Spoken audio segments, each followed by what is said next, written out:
Amém, igreja? Firmes? Esse mês abençoado, repleto de mensagens do céu, um tema tremendo e hoje suficiência. E muitas vezes, na realidade, nós esquecemos que nós já temos tudo. Nós só precisamos acreditar, confiar, ser submisso a Deus, porque a suficiência dele em nós já é garantida, nós já temos tudo. E eu peço que vocês abram a Bíblia de vocês em 18:1, João 18:1. Diz assim a palavra de Deus: depois de dizer isso, Jesus saiu juntamente com seus discípulos para o outro lado do ribeiro de Cedron, onde havia um jardim, e ali entrou com eles. Irmãos, o texto que vocês têm todos os domingos proclamado aqui, lá de 2 Coríntios, no capítulo 3, versículo 5, vocês sabem de qual? Não ouvi. Queria um coro bonito. 1, 2, 3.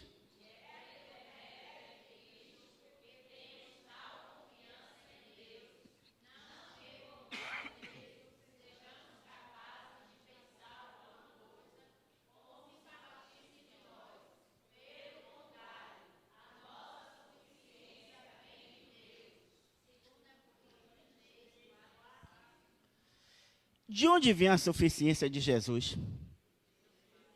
De quem? Jesus, homem, para cumprir o plano que ele veio cumprir de redenção, ele entendeu que a suficiência dele também vinha de Deus. Era muito claro para ele isso durante todo o seu ministério. Mas eu quero levar vocês a uma situação, do qual o versículo que nós lemos, onde Jesus, ele deixa o cenáculo e se dirige ao Getsemane. Ele atravessa o riacho, o vale de Cedron, e ali vai para o Getsemane. Ali no Getsemane, Jesus foi buscar tudo aquilo que ele necessitava para enfrentar o que ele iria enfrentar. Traição, escárnio, um julgamento fraudulento, a cruz. Só ali no jardim do Getsemane, ele entendeu que necessitava buscar de todas as forças, de tudo aquilo que fosse necessário para cumprir aquilo que Deus tinha determinado na vida dele. Mas antes disso, o que é bastante interessante é que Jesus ele tem uma preocupação peculiar, uma preocupação muito grande com os discípulos. Ele, na realidade, chega num determinado momento, a partir de João 13, ele já não fala às multidões. A partir desse momento, ele deixa as multidões, ele deixa o ministério público, ele deixa os milagres, ele deixa os ensinos, ele deixa aqueles momentos que ele estava no templo ministrando, ensinando as pessoas, e basicamente agora ele vai se dirigir aos discípulos. O ministério dele agora é único especificamente para os discípulos. E ali naquele cenáculo, Jesus vai dar as últimas instruções para eles. Instruções essas significativas, porque Jesus iria deixá-los agora de uma maneira para sempre. E eles iriam ficar sós e precisavam estar preparados para enfrentar tudo aquilo que eles nem imaginavam que poderia acontecer.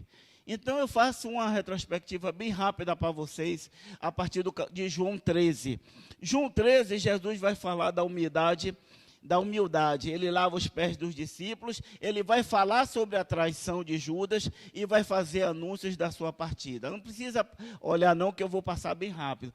Quando chega no capítulo 14, o clima de tensão, de pavor dos discípulos aumenta. Eles começam a ficar apavorados pela compreensão de que Jesus já estava próximo a partir, não estaria mais com eles. Aí Jesus vai dizer para eles: não se turbe o vosso coração, confie em Deus, confie em mim. E ali Jesus também fala da nossa morada no céu.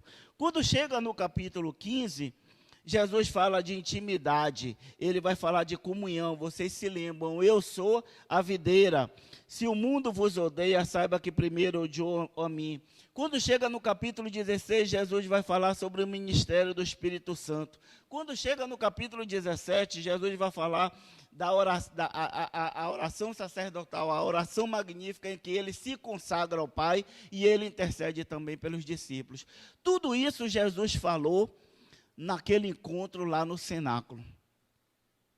Mas quando eu entro no capítulo 18, a palavra vai me dizer que depois de dizer isso tudo que ele ensinou, ele ministrou aos discípulos, todo esse discurso do cenáculo, depois que ele fala todas essas coisas, Jesus sai. Ele sai com os discípulos rumo ao jardim do Getsemane. Para que Jesus vai para o jardim do Getsemane? Ele sobe ao jardim justamente para se preparar para tudo aquilo que haveria de ocorrer. E ele sobe com quantos? Ele sobe com 11. Ele sobe com 11 discípulos para o jardim. Quando chega lá em cima, ele separa 3 que vai adiante com ele, e depois ele se adianta e vai sozinho. A palavra de Deus vai me dizer que Jesus, nesse momento, ele começa a angustiar-se. Ele começa a entristecer-se. Era um momento tenso, era um momento de pavor, era um momento extremamente difícil, porque muitas vezes, a gente pensa na pessoa de Jesus, claro, Jesus Deus, mas Jesus, acima de todas as coisas, era homem. Jesus era de carne e osso, ele estava sujeito aos sentimentos, ele estava sujeito aos temores, às dores, a sofrimento. E esse momento era um momento extremamente difícil na vida dele. Ele chegou a dizer naquele momento ali no Getsemane: a minha alma está profundamente triste. Irmãos, era um momento de tensão, era um momento extremamente complicado na vida de Jesus. E muitas vezes nós não temos a ideia real de tudo aquilo que ele iria passar e que ele estava passando naquele momento. Na cabeça dele devia estar passando infinitas coisas, mas ele tinha um ministério, ele tinha uma responsabilidade. Tanto que, quando ele está ali sozinho orando, ele diz ao Pai: meu Pai, se possível, que passe de mim este cálice. Contudo, não seja como eu quero, mas como? Que cálice era esse? É o cálice da ira de Deus, que iria ser derramado sobre a vida dele.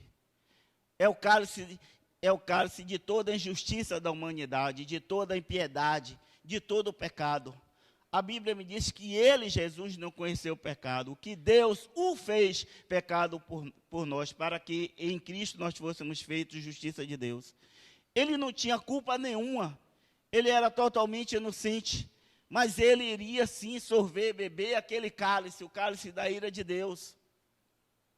Era a única maneira que nós teríamos de ser justificados, perdoados. Era se Cristo cumprisse tudo aquilo que lhe fora determinado.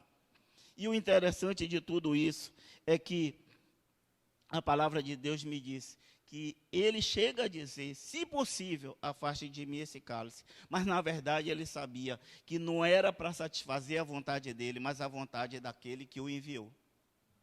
E aqui eu posso dizer para vocês que a suficiência se expressa: Deus é tudo o que eu preciso. Ele me basta em toda e qualquer situação desafiadora. Jesus se apegou a isso de uma forma muito clara. E nós também precisamos entender e olhar para Jesus e todas as circunstâncias que Jesus passou, porque ele é um grande exemplo para cada um de nós. Aquilo que estava disposto diante dele era extremamente difícil e complicado. Na maioria das vezes, nós também somos submetidos a situações e a tensões complicadas e graves em nossas vidas.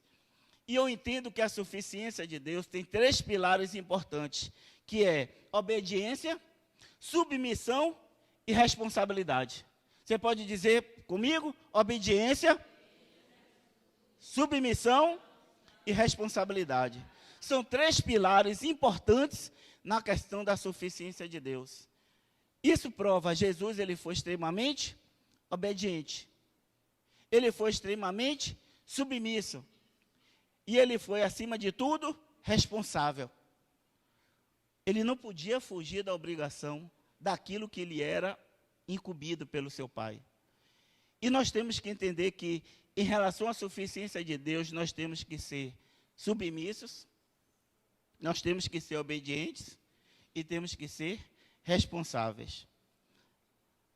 João 18, 2 a 3 me diz: Judas, o traidor, também conhecia aquele lugar, porque Jesus muitas vezes havia se reunido ali com seus discípulos. Tendo, pois, Judas recebido a escolta e alguns guardas da parte dos principais sacerdotes e fariseus, chegou a esse lugar com lanternas e tochas e armas. Aqui começa, irmãos, o que eu poderia dizer, a prova da suficiência de Jesus. Ele estava naquele lugar, ele sabia daquilo que iria acontecer com sua vida, e ele, depois daquele momento de oração, daquele momento em que ele está em luta ali para aplacar a vontade de sua carne e satisfazer a vontade do Pai, ele começa a estar totalmente preparado. Amados, o que iria acontecer a partir desse momento com Jesus era extremamente complicado. Alguém que estava ao lado dele durante o ministério dele iria traí-lo. Lá no cenáculo ele já tinha dito isso: um de vós irá me trair. Jesus já sabia que iria acontecer uma traição. E no momento que ele está orando, que ele está lá em cima com os discípulos, e olha que preste atenção uma coisa, era uma quinta-feira à noite, tanto que o texto diz que Judas chega com tochas, com a guarda, com todo aquele aparato militar. E o interessante de tudo isso é que eu fico olhando para a pessoa de Jesus. Bastava uma simples pessoa, bastava algumas pessoas para prender Jesus, mas Judas e os sacerdotes, eles levam para prender Jesus, queridos, um aparato militar. João, quando ele fala que chegaram a guarda, a corte, e juntamente com a guarda do templo, João está dizendo ali que chegou um verdadeiro aparato militar. Só que a Bíblia não deixa claro a relação, o quantitativo de pessoas que chegaram até ali. Porque essa guarda militar, meu irmão, podia ser de 600 homens, poderia ser de 1.000 homens, poderia ser de 200 homens. A Bíblia não deixa clara quantos homens chegaram ali para prender a Jesus. Mas é importante a gente entender que foi um aparato militar. Durante a festa da Páscoa, Roma enviava para ali, para a fortaleza de Antônia, todo um aparato militar para evitar qualquer problema que houvesse durante a festa. E ali, na realidade, tinha muita guarda, muita polícia, muita gente. Além disso, tinha a polícia do templo, os sacerdotes, os fariseus, os saduceus, tinham lá no templo sua própria polícia, a polícia particular. E foi esse aparato militar que chegou para prender a Jesus. E junto com o aparato, aquele que tinha capitaneado tudo isso, Judas. A gente para pensar e a gente para imaginar, eu não sei se vocês conseguem trazer à mente essa cena, mas, irmãos, eu fico imaginando, de noite, chegam-se um bando de homens com aquelas tochas, todos eles para prender a Jesus. E o interessante disso é que Jesus não perde o controle da situação em nenhum momento. Em nenhum momento Jesus perde o controle da situação. E sabe quem controla de fato a situação? O próprio Jesus. É ele que toma toda a iniciativa da coisa. Você veja, versículo 4, João 18, a partir do versículo 4. Jesus, sabendo o que ia acontecer, controla a situação. Então Jesus, sabendo de tudo o que ia acontecer com ele, adiantou-se e perguntou-lhe: a quem vocês estão procurando? Preste atenção, não é na realidade as autoridades, ou o comandante, ou responsável pela missão de capturar Jesus, que toma iniciativa. É Jesus que se inicia. É Jesus que controla a situação e pergunta: quem vocês estão procurando? Aí, eles responderam: a Jesus o Nazareno. Então Jesus lhes disse: sou eu. Ora, Judas o traidor também estava com eles quando Jesus lhes disse: sou eu. Recuaram e caíram por terra. Isso revela a autoridade e a majestade de Jesus diante dessa situação. Os camaradas vão prender Jesus. Jesus é quem tem todo o controle da situação e pergunta: quem vocês procuram? A Jesus o Nazareno. Ele diz: sou eu. E mediante esse sou eu, os caras tremem na base e caem. Mas Jesus continua de novo controlando a situação. 7 e 8. Então Jesus disse: já lhes falei que sou eu. Se é a mim que vocês estão procurando, deixe que estes vão embora. Eu preciso destacar algumas coisas aqui, queridos. Primeiro, a coragem de Jesus em encarar seu sacrifício. Jesus sabia de tudo que iria acontecer e corajosamente ele encara o sacrifício dele de uma forma muito natural. Segundo, a autoridade. Ele sozinho foi mais forte do que toda aquela tropa, de que todo aquele aparato militar. Segundo, a escolha obediente de Jesus em morrer. O controle da situação e o entrega voluntária. Os inimigos não prevaleceram pela força, ele realmente se entregou. Irmãos, isso significa o quanto Jesus entendia da suficiência de Deus na vida dele. Quem iria de alguma forma agir da forma como Jesus agiu? Com toda essa tranquilidade, com toda a calma, com toda a naturalidade, sem temer a situação, enfrentando corajosamente os seus inimigos, os seus opositores. Eu tiro isso como exemplo para as nossas vidas. Eu tiro isso, irmãos, como um grande exemplo para as nossas vidas, porque nós estamos constantemente sujeitos a situações complicadas, a situações difíceis, a situações, irmãos, em que podem nos levar a um possível desespero. Mas quando eu olho para Jesus, eu vejo tudo aquilo que ele passou, e eu só posso entender que se o Mestre, se aquele que eu professo, se aquele em que eu confio, agiu de uma forma natural, não se desesperou, ele está dando um exemplo para mim, que eu também tenho que entender, que ele é suficiente para mim em todo e qualquer tipo de situação. Eu preciso compreender que se ele não se desesperou, que se ele não se inclinou diante da situação, eu também tenho uma capacidade nele, não minha, porque a minha e a sua suficiência não vem de mim, não vem de minhas forças, não depende de nós somos totalmente dependentes deles. Jesus, durante o ministério dele, o tempo todo, ele entendeu verdadeiramente que necessitava confiar em Deus. Ele sempre dizia: eu não vim fazer a minha vontade, eu vim fazer a vontade de meu Pai. Isso era submissão, isso era responsabilidade. Então, o que nós precisamos, na realidade, entender, e que a maioria dos crentes não consegue entender, principalmente nos dias de hoje, diante de dificuldades, diante de problemas, diante de um sistema econômico, diante de uma situação política complexa, difusa, onde a gente vê que a justiça não funciona, a gente tem que entender que nós temos um Deus que supre todas as nossas necessidades, nós temos um Deus em quem precisamos confiar, nós temos um Deus que é superior, que demonstra a sua grandeza, que demonstra seu poder, e tem demonstrado isso ao longo de toda a história da Bíblia. Basta olhar a intervenção de Deus em todos os transcursos na vida de todos os homens que a gente conhece da palavra. Deus sempre foi suficiente, Deus sempre foi supridor, Ele nunca se deixou um filho seu passar dificuldade e necessidade. É difícil, é verdade que muitas vezes nós entramos em determinadas situações, achamos que está muito difícil, achamos que está complicado, face ao tempo em que isso se perdura, mas a palavra de Deus é fiel, Ele não muda. Aquilo que Ele prometeu, Ele sempre cumpre. E muitas vezes nós não conseguimos entender. Então eu olho para a pessoa de Jesus diante de todo esse contexto, eu olho para a pessoa de Jesus diante de toda essa situação, e eu digo: meu Deus, só entendendo mesmo que é suficiência, entendendo o que é suficiência para poder passar por toda essa situação e essa dificuldade que ele passou.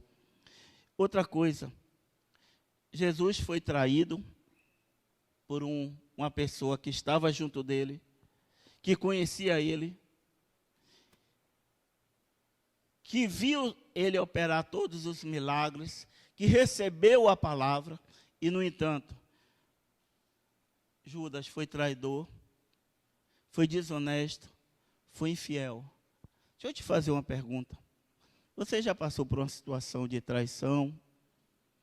Uma situação em que você confiava na pessoa e a pessoa simplesmente por detrás, só batendo. Pessoas que te abraçavam e te beijavam, como Jesus foi traído por Judas com um beijo.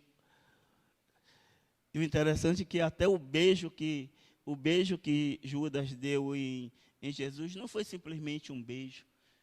Foi um beijo em que ele demorou, acalorado, um beijo em que ele ficou ali parado. Aí eu te pergunto, você já foi traído?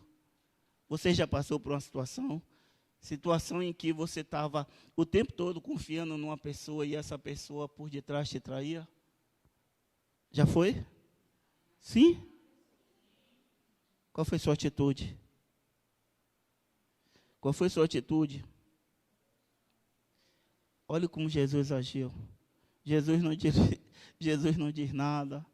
Jesus não se exalta. Jesus não pega Judas pelo pescoço e diga: você é miserável, desgraçado, você estava junto de mim, eu te ajudei, eu confiei em você para levar a bolsa, os valores, o dinheiro.